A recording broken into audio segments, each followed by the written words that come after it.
China is pressuring Uyghurs living abroad to spy on human rights campaigners by threatening families back home, researchers say.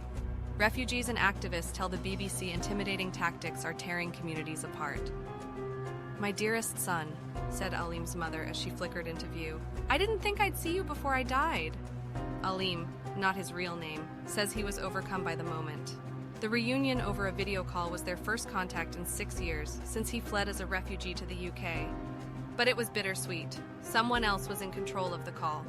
Like all Uyghurs, a mostly Muslim minority from northwestern China, Alim's mother lives under intense surveillance and control. They could never call each other directly. Instead, a middleman phoned Alim and his mother from 2 separate mobiles. He held the phone screens to face each other so the pair could see wobbly images of each other and hear muffled sound from the speakers. Alim says they barely spoke and spent most of the call in tears. He doesn't know if the plain white wall he could see behind his mother was in her house in Xinjiang or an internment camp, where the Chinese government is alleged to have detained more than 1 million Uyghurs. China has long denied those charges, but Alim says he knew this contact with his mother would come at a cost, because the man brokering the call was a Chinese police officer.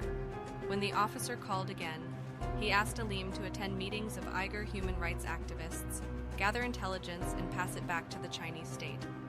Whenever there was an anti-China protest in London, they would call me and ask who would be attending, says Alim, who shared with the BBC recordings of the phone calls requesting he work as a spy. Alim was offered money too, so he could try to befriend the leaders of campaign groups, many of them UK citizens, by taking them to restaurants and picking up the bill. The officer suggested setting up a company as a front, in case suspicions were raised about his newfound wealth. Plenty of businesses had already been set up on behalf of others for that exact purpose, Alim was told. The implied threat that his family may come to harm if he refused has left him in a vicious bind. "They are using my family as hostages," Alim says.